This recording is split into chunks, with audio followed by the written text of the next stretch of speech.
Hello, and welcome to Couch Time with Sonja. I'm Sonja Love. And I'm Delia Cortez. We invite you to join us on the couch. As you can see, we have special guests with us today, and we will introduce them shortly. Our mission is to provide a trusted and invaluable source of information that is engaging, relevant, and entertaining, all while embracing, equipping, and empowering the audience we serve. And that is you. Couch Time is simply it's a place where we communicate and connect on the couch. And today's series is, of course, the continuation of our love series, and the topic is blended families. You know, according to the Academy of Matrimonial Attorneys, at least 66% of second marriages fail. The reasons? People don't deal with and heal the personal issues that played a role in the demise of their first marriage before they get into that second one. Add the pressure of raising stepchildren, that causes more conflict that the marriage can even handle. No, I think the reason second marriages fail is because it's the same reasons the first marriages failed. We carry unrealistic expectations into the marriage, and we don't plan ahead for conflict and adversity that we know will come up. So true, Delia. It's even more important that no one enters a second marriage, especially one where there are children, with unreasonable expectations and unresolved emotional issues. Love does not conquer all problems. It really does not. Nor is marriage a means to an end. You have to expect conflict and adversity in a blended family. And you have to be on the same page as far as how you will deal with such issues as they arise, because they will. In other words, before you attempt to have a blended family, communicate. The biggest thing is communicate about the goals and the expectations that you have for your new blended family. You must have common ground and be on the same page. And today, as we have our special guests with us today, Marcus and Krystal Holmes, we're so glad that you've joined us on the set today. Glad to be here. Glad to be here. And we know that Marcus, you, because you are as one, are known as the blended family guy, right? That's correct. And you have a blended family page playbook. You got right? it. I had to get that right. You got it. Playbook for it. Well, I'm excited. I'd love to hear a little bit about how you became the blended family guy, but I'd love to hear a little bit about the Holmes. Sure. Absolutely. You wanna start that off on how we met, or do you want me to start? What would you Well, like to you know do? what? I think after 17, we finally our stories have lined up because he likes That's to add pretty a good, little 'cause bit. ours don't. No. You know, he likes to embellish a little bit, Right. but no, I think go ahead. I'll just chime in. Sure. So, I met Krystal while she was a hostess at our favorite restaurant. It's where we first met. It's called Harper's in Greensboro, North Carolina. And so I was in college, she was in college, and I actually was on a date when I first saw Chris and laid eyes on her. And I could tell she was also feeling me because she sure enough was cleaning the table before Here we go. us. She was, she knew was it was clearing that coming. table for about 5 minutes. I mean, Krystal, that sounds like the embellishment. You hear it? it's well, maybe rising. a little embellishment, right? But me and the young lady were friends. We could see that it wasn't going anywhere. I ran back to Harper's. Chris had already left. And I asked the new hostess, I said, can you give her my number? I don't want you to think I'm crazy. Just have her give my number to her. And thankfully, because I knew she remembered me, because I was unforgettable, right, Chris? Here I was we a- go. Here it all comes. right. And she called me. The rest was history. And I think during our first conversation, she mentioned that she also had, at the time, a 5-year-old daughter. And it was nothing to me. And the reason why is I was used to a blended family. My dad married my mom when she already had a daughter from a previous marriage. So it was nothing to me.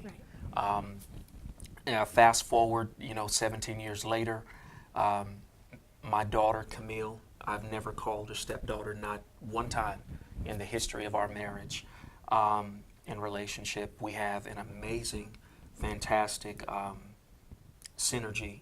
I talk to her probably more than Krystal. She gets a little jealous every now and then. But I'll tell you, the union that has brought us together has just been fantastic. And the reason why we started this is we don't want people to have to go through what we went through. We want to short circuit. They'll call it a growth hack. We want to let you hack through and get a download, some wisdom through the pain and the struggles that we had, so you don't have to, because blended families are just exponentially growing. With the statistics that you said, with divorce on the rise, you're going to have more and more blended families. People need help. And I mean, it is almost an epidemic of help that's needed in the blended family world. Yeah. So we want to help. We're transparent. It's not easy, but we're intentional. Yes. And love, it conquers some things. It does not conquer all problems. You need some coaching. Yes. Right. You need some reality. You need you definitely need Jesus Christ first and foremost, and you definitely have to have some accountability partners, because there were people that wouldn't let me commit divorce, her being one. And we can talk about that here, because I was ready to go. And it wasn't because I didn't love her, it wasn't because I didn't love Camille, it was over child support. Got it. So we can touch on that too. So yeah. Beautiful. Yeah. And Krystal, we'd love to hear from you. I was thinking about when he said 17 years, we were young. We were 22, 23 years old in marriage. I was a young mother, so we're talking about someone who was raising a child, was a child, and then entered into marriage. I was very blessed to find, a husband that had a love for God, a man that had a love for God first. And then, like he said, in getting to know me, I didn't introduce Camille into the picture until maybe several months in. That's right. But as a result of me seeing that he passed the test that I had, and that's a whole nother thing there, in preparation for who I wanted to be her father and who I wanted to be a father figure in her life, and my husband, it was just God putting that together. And then over time, it's interesting, the storms of life, they hit right away. I mean, we did not have a fairy tale. We had a beautiful wedding. Oh, it was gorgeous. I mean, everything about it. To be so young, I feel like God gave us the prima donna of a wedding ceremony to say, you know what, I'm starting you off exceeding your expectation because I'm going to be with you through everything that's to follow. Just trust me. Because there were several things that happened that a lot of people had told us, we know couples that they couldn't have stood 5 months in some of the things that we went through, whether it be financial, just expectations that you have, that all of these things are going to be laid out and it's going to be perfect. But it was not the case. And it's very seldom the case. And but we're just grateful because I think God kept us grounded. When I was weak, he was strong. When he was strong, I was weak. We balanced each other out. And by the grace of God, Camille is able to hopefully see the fruit yet and still in all of the things that we went through in bringing her up and loving her into womanhood and still loving her into womanhood. And they're still talking more than she talks to me because she thinks she can go to him and get what she needs. And she probably does. I was going to say, she probably does. Well, I had the pleasure of meeting her and working with her for a short time. And she is a doll. Oh, she is such a wonderful young lady. Thank you. You have done a wonderful job, you two, of raising her. Thank you so much. Well, thank you for sharing that tidbit of information. What we want you to know is that we have questions. We have 6 questions that we're going to ask the Holmes in reference to blended families. And we want you to come right back with us. So go grab that favorite drink, and we'll be right back.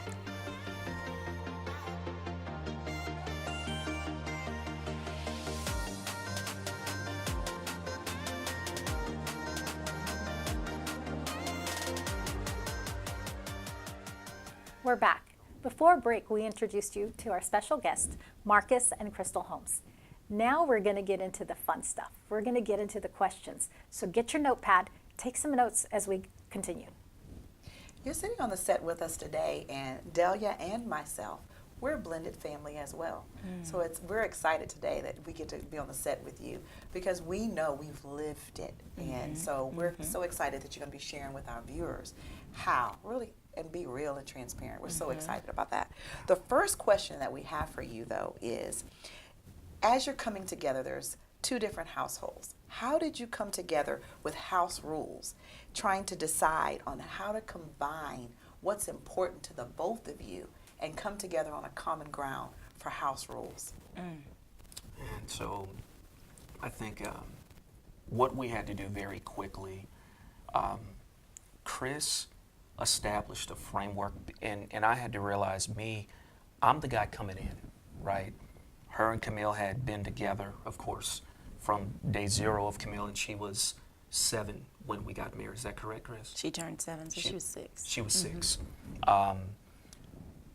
I knew that I was the odd man out, right? And I didn't want to just come in there, bull in the china shop and just say, this is what we need to do.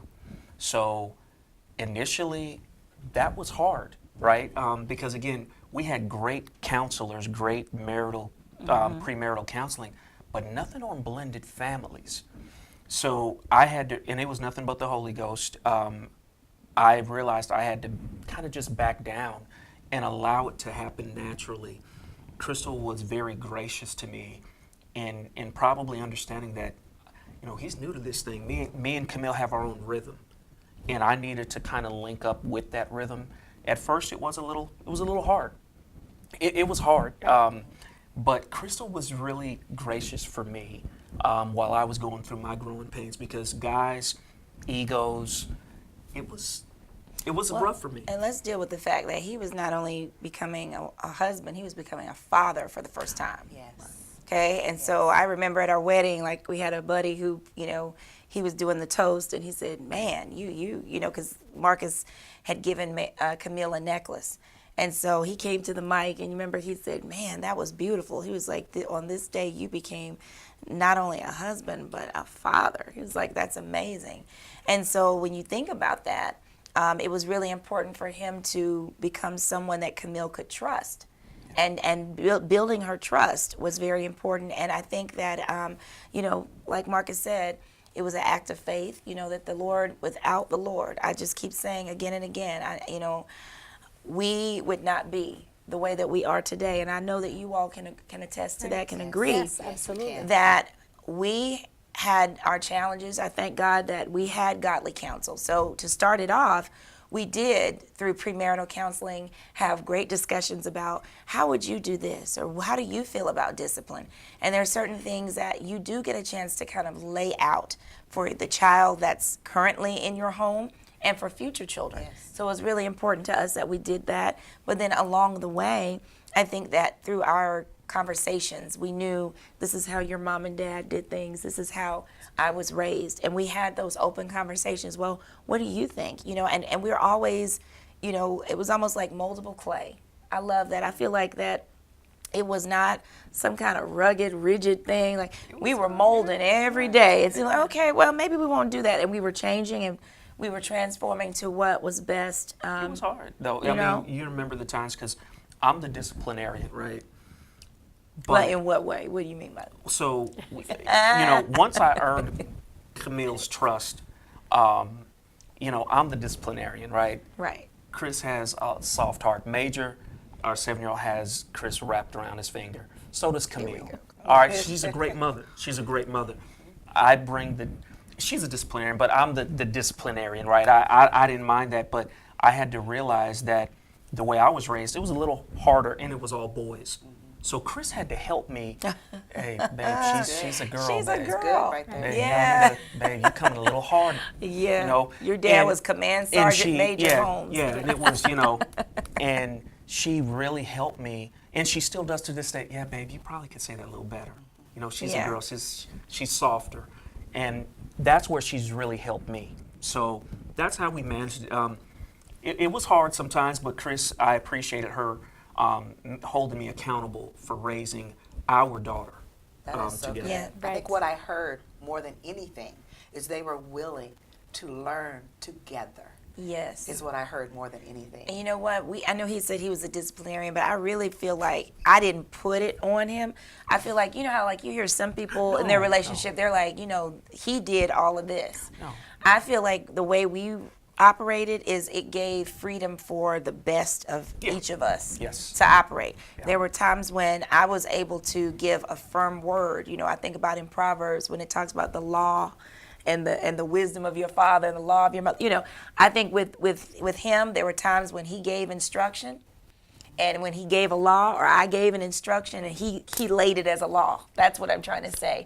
Right. And it complemented each other. And I think over time he was able to realize that, wow, you know, our daughter's personality is truly, I mean, it was like a blood transfusion. She is Marcus. She is she is, yeah. I think that happens though. Yeah. Blended family. I came with the daughter. Okay. And Roy took that role, and he became the disciplinarian as Okay, well. yeah. It was a natural role for him. It's not something I put on him. It's very similar. And I've had people say, she's just like Roy. Yeah, look at that. And they know that that's not her biological father. Okay. Yet she does have a lot of his qualities and just so much that she's taken on from him. Yeah. So I could see that. It is very much that way in a strong way. It's like really, really scary sometimes how much she reminds me of him in her decision making and her mannerisms. I mean, she doesn't shop like me. I'm like, what is going on? You are 25. You're a girl. What is going on? She's very, you know, let's get it done. Like she's probably going to have a buyer. Both of you, it was girls. Okay. Mine was the opposite. Okay. When I married Brad, he had a son already. And so mine was totally opposite. I was coming in, of course, as a woman into the role of two men. We know that one. And I'll definitely tell you, Absolutely. challenging, yes. But what was so amazing is to be able to just step back, like you said, and be able to step in and gain the trust. First and foremost is gaining the trust. Right. Yes. That's Yes. a good point. So Yes. I'm hoping that you understood and you heard. Thank you for the transparency from the both of you. Is that what they tried to do first and foremost? Marcus made a point to gain the trust of Camille, his daughter. And I love that they don't use the word step. And that is so beautiful because there is no step. Right. One thing I want you to know is come back because there's so much more. There's so much more. And we're going to continue diving into the questions and asking how. How do we do this blended family thing and do it right? We'll be right back.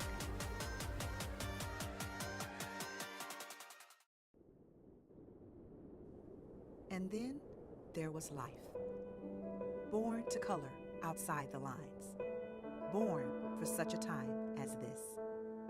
You showed up on the planet to produce a dream. You, yes you, were born with purpose, with words. Friends, imagine that your dreams can become your reality by the words you speak. It all starts today. It starts with you. Creation, formation, transformation, all begin with change. The battle is in your mind, but your voice is your weapon. Speak life, believe, prosperity, creative, daring. The best way to predict your future is to create it. Your future is unwritten. Let's begin writing today. Your words create your world.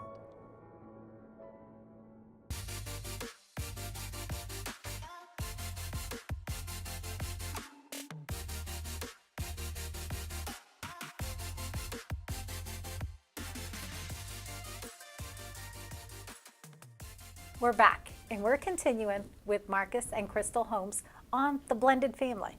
We covered 2 questions prior to break, so if you missed them, make sure you catch them on our website, couchtimewithsonya.com.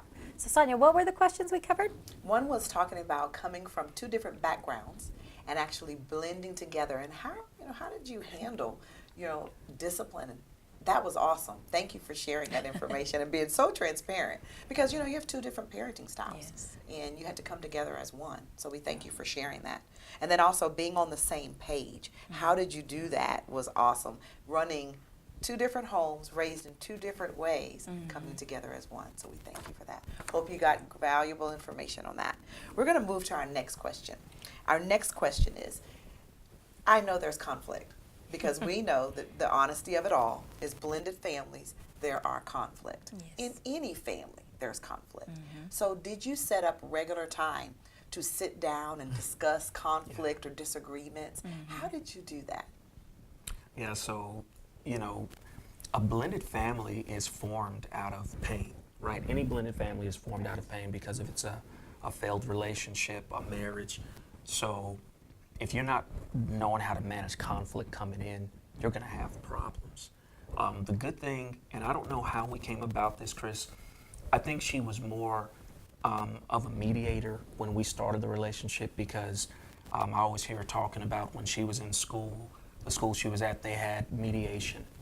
So Chris always was wanting to manage an argument the right way, a disagreement the right way. So I still remember times sitting at tables, our kitchen table, San Montego, for hours. Because when there was a conflict with our daughter, because she was real mouthy, right? I mean, she could talk her way out of anything and talk her way into anything. But we would have those conversations, and they would sometimes go on for hours because Krystal was going to make sure that Camille got the point. Right. And they were hours sometimes. They were marathons. But what I liked, we settled it at the end, and it was done. And I still remember our first conversation about sex. You know, Camille was going to a public school. She was hearing some things, and Chris was like, yeah, you're going to talk to her about sex. We're going to talk to her about it, and I need you to lead the discussion. And we talked We're about going to do it side by side, and it's not going to be you She's take not her gonna over hear it. there. Right. And Yeah, Right. she's You not know? going to hear it, you know, Yeah. in some bathroom amongst, right. you know, Right. young girls or, you know, and we had, I still remember to this day, we were in San Right. Montego at that kitchen We were at table the from table IKEA, for that. The IKEA kitchen table, The frosted glass. the frosted glass kitchen table. They Still remember it. very clearly. Well, we talk about you know, the conversation on the couch, and Yes. it taking us back to a time of past days.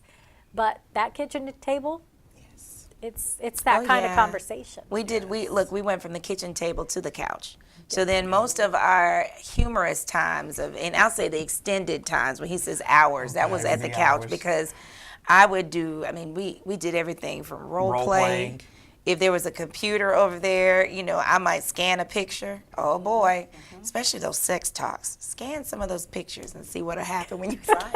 And I mean, it was hilarious. When I tell you, I mean, through the middle school years, I can remember, you know, Marcus, we having a chair. Y'all may think, gosh, they did all of this. We took a chair, put it in the middle of the room and said, okay, now sit in that chair. And Marcus says, now this is what everybody is going to see behind you if your jeans aren't right. I mean, we're Oh, yeah. talking. Yes. Oh, Yeah. We're and we're going shopping together. You know, I'm thankful for Marcus, you know, that we would go back to school shopping and he was a part. And I can remember Camille, Daddy, what do you think, you know, about this? Well, Daddy, why not? Well, you know, and it was really, and so that's when he started saying, it seemed like she was talking to him more.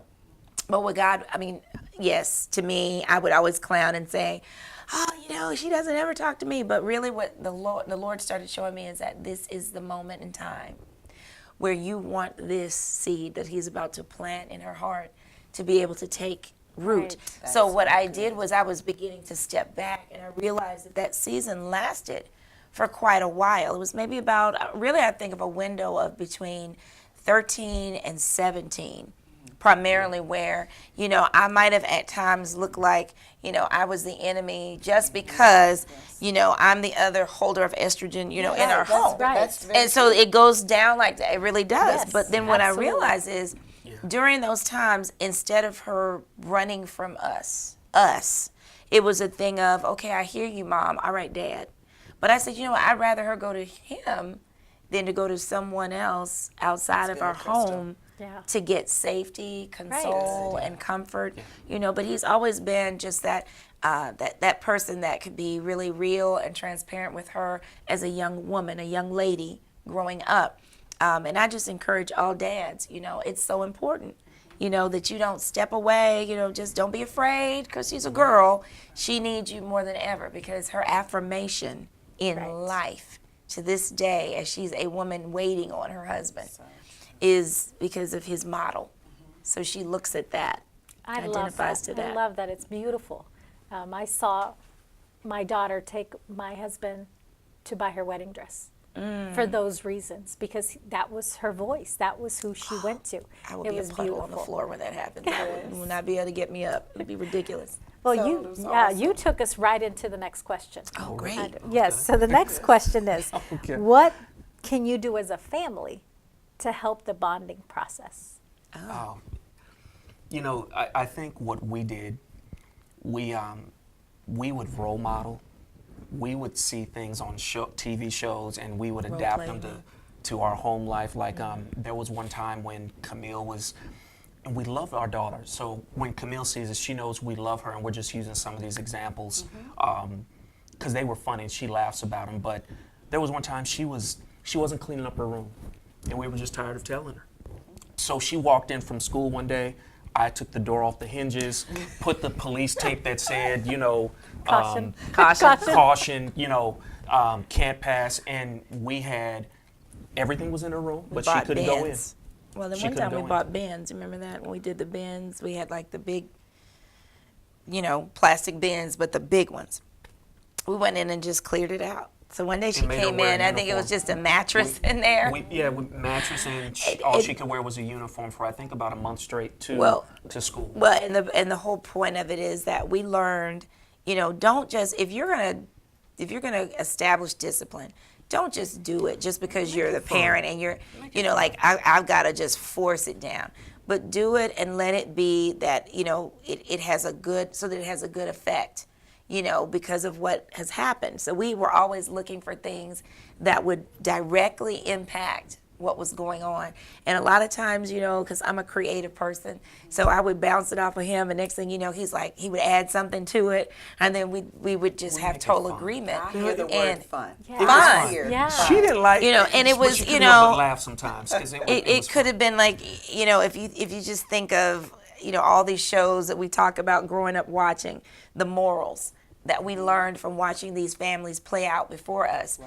We just realized that, you know, in our home, we have a personality. I have a personality. Marcus does. We wanted to very much be ourselves and let our child understand life through what we were doing. So I think You know that's what I kind think of the what. most important thing was, though, Chris, out of all of it, is we were transparent with her. So what we went through as at her age, I said, Camille, Right, that's we're true. going to tell you straight up what we went through. So from a guy's perspective, I let her know what boys were thinking.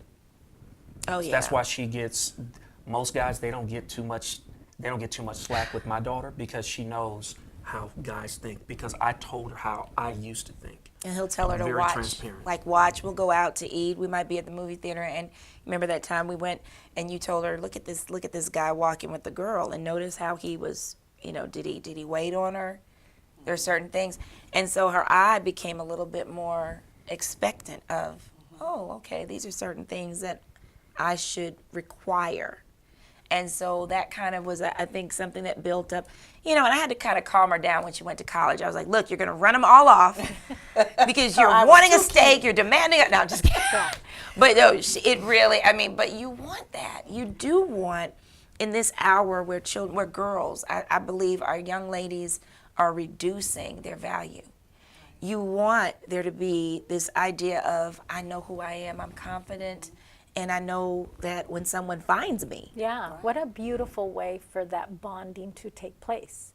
It's like every situation you're talking about, whether that was boys or this talk on sex, whatever it was, you guys use that to just grow closer Yes. together. Yes. That was a bonding moment. And we then, of did. course, Major came along. Oh, yes, And he because did. Major came along, Yes. there also had to be bonding, not with just Yes. Camille, but with Major. Oh, And absolutely. How did that? How did she do with that? And then Can I talk about what was the first thing that I remember?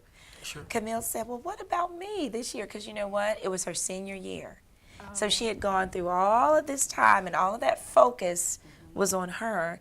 And even though her heart was big for, you know, to have another child in the home, and I know that because in transition, the Lord allowed us to have Andre in our home, and we talk about Andre all the time. He's our second son. We'll say he was the first son in our home that we didn't legally adopt, but he's in our home as our son. And God had him there, and he was 19 at the time. Camille was 17, and you talk about the feeling of what it felt like to have a big brother. If she said something or looked at me funny, you know, I watched him stand up for me. And there were moments when Marcus just laughed. He said, There was a lot of laughter. you know, Yeah. so it A lot of was, laughter. she had to learn to kind of share her heart. Right. And I think God was preparing her for the baby. And then ultimately, really, it was about 6 months. And she went off to school. So she was in D.C. for almost 5 years, you know, completing her degree. And so it was But she became a long loves- distance. So She God loves gave me Major. Major. Yeah, no, So I she wouldn't be loves- lonely too. She loves Major. Yes. I hear Without question. awesome bonding. Yes. Oh my Oh, she goodness. loves Major. Yeah, yeah, that's she's- his sister. He loves her. Yeah. She makes him feel that he is the only man on this earth when it comes to her. Yeah. Oh, She that's makes so him- beautiful. So that's he what he loves his thinks. sister, and she loves him. Yeah. She'll tell you, and I believe she does. She'll tell you, Dad, Mom, I love Major more than y'all. Oh. Wow. And I He love is- that. I love he's it. I mean, something no, else. she's He's serious. something. She would do anything for him. Things that I know she wouldn't do for him in terms of like sharing food and Right. stuff like that. Oh yeah, because she doesn't share food. She She'll do anything for him. Well, So I that's think what I noticed in how you have raised all of your kids Yes. is that you immediately, they're all different, but you made sure that they all were treated in the manner. There was no step.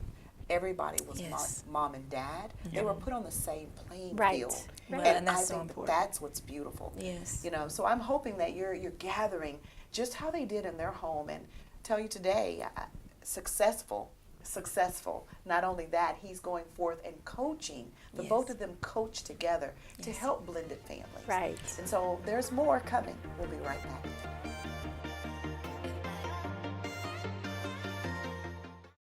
How do you define freedom? Is it health?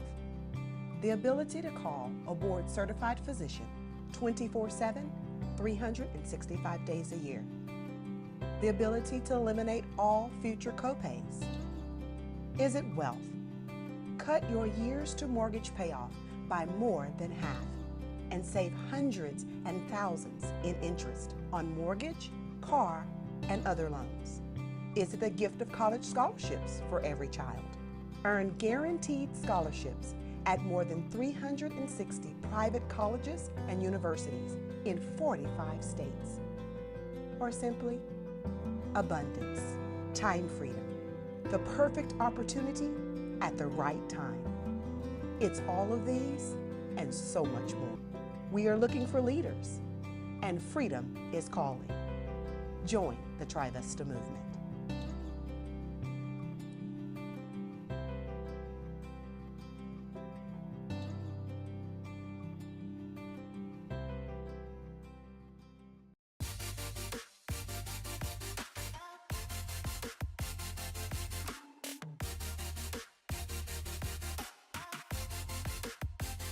Now, I know many of you that may be listening, you may be a blended family already. And then there's some of you that may not be, but you know others that are a blended family. We've been having an amazing segment today with the Holmes, and we're going to continue. We have another question for you. So this question is a good one. You know, we've been talking about blended families and how important, you know, love at the basis is, right? Yes. So how do you keep the romantic part of love going? You know, those romantic embers. Tell me how you keep that going. Yes, because they have to stay going, don't they? They do. Yes. And I would say quality time. So that's something that over the years, you know, one thing I know that we all could talk about is every season of life needing to look back and say, wait a minute, what about us? You know, because we're busy doing this. We're taking care of our kids. We're running to these games. We're running to these rehearsals. You know, you feel like you're doing so much. And we were here not with a lot of family. Really didn't have family here in Houston. Mine was on the East Coast, Marcus on the West Coast. So it was really hard to just say, hey, could you come over and, you know, hang out? But we were grateful that we did make relationships that we could be able to say, hey, Camille, Mom and Dad are going to go here, have some time. And then even with Major, you know, right now, just being able to take some time for us. And I think that was really important. Marcus has always been really good about saying, you know, he'd look at me, you know, once in a while and say, okay, you need you know, you need your time, because he knows, like, that's me. Like, you know, we start talking about all this, you know, love language stuff. That's right. Marcus is, you know, the service. He could just keep going, and he's like, you see my love, and I do. I see it because it's apparent through his actions.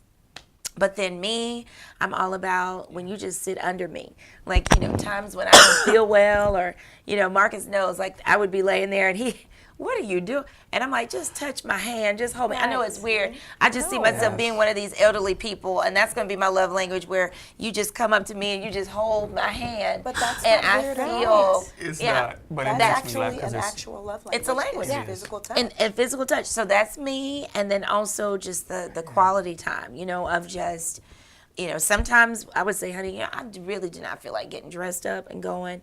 We're just going to put our feet up on this couch, and we're just going to order in or pick up something, and we're just going to sit here and have some Right. time together. So I think realizing that to me is what keeps a romance, because you feel like you're so into each other. You know, and one of my favorite pictures, you know, he's cutting his eyes and he's looking at me, you know, and he's literally like into me. And I just say, you know what, I'm going to blow that up and maybe just keep that up for the next 20, 40 years. And we just say, for every couple that comes in, you know, that's what you want to keep, that glare, that eye for each other that's still bright. Right. You know, and I look at him and I still see, you know, the 20-year-old that was, you know, just hawking me down and kind of being a stalker. You really were. There's those two different stories again, right? Golly, what an embellishment. Jeez. You know, and but I boy. love it, because that's what keeps me, you know, just loving him through it all, you know. So Yes. yeah. So beautiful, yes. So we said we had 6 questions. You don't get to hear the 6th one today. We want you to join us on our Facebook to hear Krystal and Marcus answer that 6th question. I know you don't want to miss it. Be sure to catch it on our Facebook page, and we'll place it on our Instagram too. So couchtimewithsonya.com for that 6th question. Now we're going to a quick break, but we'll be right back. We'll see you back in just a few.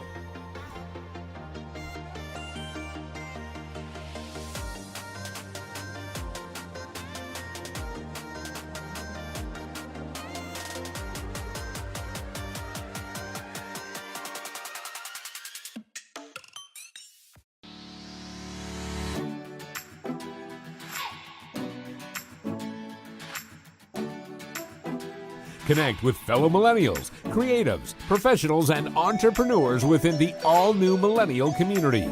Join in and get connected with local events, volunteer opportunities, and mentorship programs with the next generation. For more information, visit themillennialcommunity.com and become a member today. Membership includes access to special events, networking events, and civic engagement opportunities. Check out our online calendar for upcoming event opportunities, such as Millennial Think Tanks, community building events, the new Sea Live experience, and much more. Members will also be invited to join an online membership group, have opportunities to pair with local students in the Houston community for mentorship programs. Follow us on all social media platforms and get connected with the millennial community today.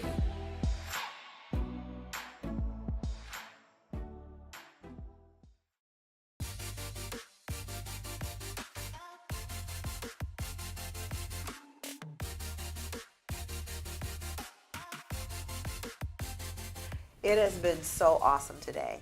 But you know what? We always love to leave you with what we love to call nuggets. Well, we're going to hear from Marcus and from Krystal. What would you leave our viewers?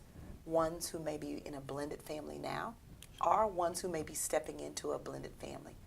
What is blended family? And then what are the tips that you would leave them with? Sure. Blended families are so much more than the traditional sense of what we've been used to them being, where you know you have 2 families with children from sometimes both sides or one side, and you have to meld them together, or you should be trying to meld them together. The context of where I'm coming from is blending across your career, your life, your family, making sure there's harmony. Very, very often people think it's about balance when it's really not, because it's never ever going to be 50-50 Right. So true. in any relationship. when I finally realized that there were times that Krystal was not able to give where I needed her to give. And I had to give 100% to keep the marriage afloat. There were times when I wanted to divorce Chris behind child support because she wasn't going after Camille's biological father. And she wouldn't. I couldn't give in that area. She had to give 100%. I was ready to give up. Got it. Marriage and any relationship is about that. So That's so good. I can tell you, Camille, she might not have ever wanted to call me father, but I still had to love her like a daughter. That's good, Wow. Marcus. See, and that's where I think people need to understand it's about harmony. It's not about balance. It'll never be balanced. You're sometimes going to have to give 100%, and there is no end goal to that. There is no end date. There is no expiration on that 100% that sometimes you're giving. That's what love is about. Right. Yes. Right? That's what it's about. So it's blended across different dynamics. And the one thing that I would say, if I could leave one nugget, is the 6 priorities of a successful blended family. All right, you first start off with Jesus Christ. If Jesus is not the head of your family, your marriage, it's not going to work, plain and simple. And so Jesus needs to be first and foremost in my life. He needs to be first and foremost in Chris's life. I think a lot of couples sometimes get those two out of whack where they're loving their spouse more than they have the relationship with Right. Christ. Right. You're off kilter already. So good, Marcus. So it's number one is Jesus Christ. Secondly, it is my spouse then. Camille knew, Major knows at age 7. Major gets a little jealous when he sees me giving a little kiss to his mom. And I know it's funny, but I'm like, I'll tell Major, and I'm getting him ready now. Major, that's my wife. Right. All right, that's your mom, but that's my wife. That's good. And she will always be number one. I love you, son, but she's number one. Because you're going to go off and get a little girlfriend and get a wife and have your own little Right. kids. She's going to be here with me, and I teach him that now. Good teaching. You know what I mean? Camille, we taught her that very early. You know, and she'd be like, yeah, well, how do you think your brother got here? You know, and so it's about us. What I had to make sure that we did is we didn't lose ourselves, our marriage to our children. Right. That's something that, and I appreciate my mom and dad, their transparency, because they focused so much on the success of me and my brothers that they did forget about themselves. Yeah. They didn't go on vacations by themselves. They lost themselves. And we don't want that, right? So you have to be intentional. So Chris, I'm her numero uno after God. She's my day one after God. She's my forever after God, right? Thirdly, then it comes family. Major, Camille, I'll do anything for them. After my wife, after Christ. And they know that, right? So it's that in that priority. Yeah. All of them are priority, but there's still an order of Right. magnitude. Right.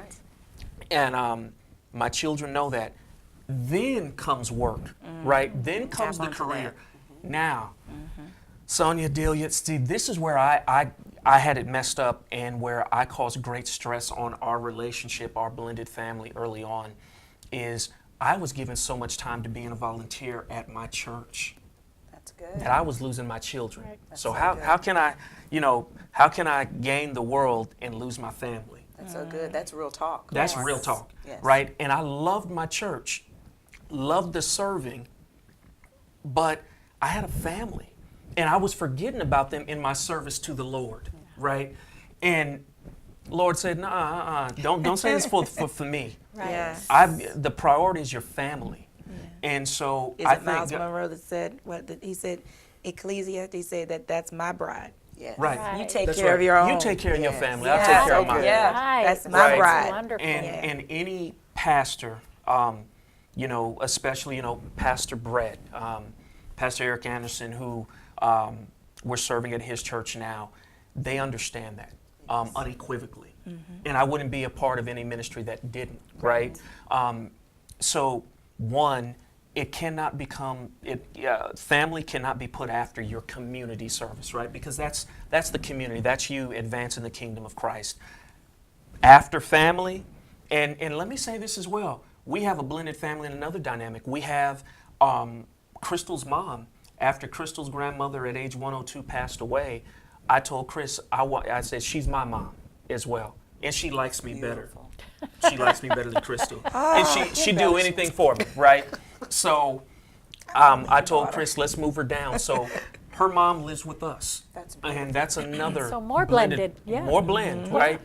And after, so and even within that dynamic of family, it's kids and then extended family. So mom is very clear. Camille and Major come before her, and that's not a dig. It's a reality, because you have to have priorities, or things can get very clouded very quickly. Right. So she's doing well. We love her. We're supporting her and her. I call it the twilight of her life. You know, and she's still doing. She's an amazing woman, and then after that, then it's the community. It's your church, you know, serving in your church, serving your community. And then, and I'm sorry, actually after family, it's work. I'm sorry. After family, it's work, and here's why. The church can't be supported if you don't have a job. Right? The church lives, this is Bible, off of tithes and offering. Come on. Right? So let me be very clear. After family, it's work. And that's where I also had made a mistake. I was giving so much time to serving in my ministry, I was starting to perform poorly on my job. Wow. And so God had to really work with me on my prioritization. So y'all, this is really key out there if you're listening. God, spouse, family. If you don't have a spouse, then it's your kids and family. Then work, because you got to help advance the kingdom, and that doesn't happen off of good thoughts and gestures. That's exactly Church needs the money, community needs money. Those nonprofit agencies out there that are helping, then you help the community, and everything else after that falters. You know, it falls after that. So those 6 principles, those 6 priorities, when you're managing those properly, you're going to have a successful family. Me and Chris knew. Whenever we'd call our dad, Pastor Robinson, he's like a dad to us. He married us. He's like 6'11", pastors a church. He married us and did part of our premarital counseling. We probably had 50 to 60 hours of premarital counseling. Wow. We had it from a great couple, and then Pastor Robinson and quite a few other people, even Pastor Titus Stewart when we had gotten married and moved here. And getting ready to. He always knew when I'd come calling or she'd come calling, he'd say, where are y'all on your priorities? He could already tell. Where are you on your principles? And he had 7 principles. I took a derivative of that and created the 6 priorities. You can me and Chris, when we do our coaching, we can always tell when somebody's out of whack. Got it. Okay, y'all, where in this priority chain are y'all out of whack? Something is coming before something. Are y'all praying together? That's one thing Pastor Robinson would ask. That's the first principle. Yeah, so I'm telling y'all, are y'all praying together? First problem, are y'all praying together? But I'll talk to y'all later. Number 1. Yeah. Okay. I'll talk to y'all later. Thank you for sharing that. That was such a great nugget. Now I know your Mrs. has a nugget for our viewers as well. Well, I think just even piggybacking off of that, the foundation that has kept us together has been our relationship with the Lord. It has not been easy. There have been times when I have, look, he never promised that it would be easy. Just like we said, there are times when you don't agree with your spouse and you don't want to pray. You get upset, you want to go in a corner, But I realized that the only way for us to grow is together. The only way for us to get a center again and get our minds right was to come to the Lord with our issue. And that's what we were able to do. Marcus mentioned some things, early on. The Lord was showing me, you've got to protect your child. That $100 check that you're chasing, that $200 check that you're chasing every month. And some of you all may be dealing with a parent that may be an absent parent, that you have to look at the mindset. And as a young woman, God was dealing with me with the mindset of her father. He's a wonderful man, a wonderful individual. We believe in God to even manifest great things in his life yet and still, and he has over the years. And he's been there, talked to her, developed relationship with her over the years as best as he could. And one thing that God showed me is don't put your mouth on him. Don't disrespect him. He's still a part of her heart. She's still connected to him. Right. So one of the things that I would challenge you to do is if you're in an aggressive situation where you have someone that may not be in agreement with the fact that you're coming into a blended family or getting married, you have to still honor them. But in the midst of that, be wise. So in my wisdom, I said, I'm not just going to allow my daughter to just go to this home or be in this atmosphere if I can help it. Because at that point, there were certain things that were not being pursued in an aggressive way. So I chose to make it very smooth and quiet and make it so that it was not my child having to be fought between two. Oh, so she didn't experience that because of what it was. Now Marcus had to grow to that understanding. I did. And so to all you men and women out there, because you could be, the guy in this situation, I had to check my ego.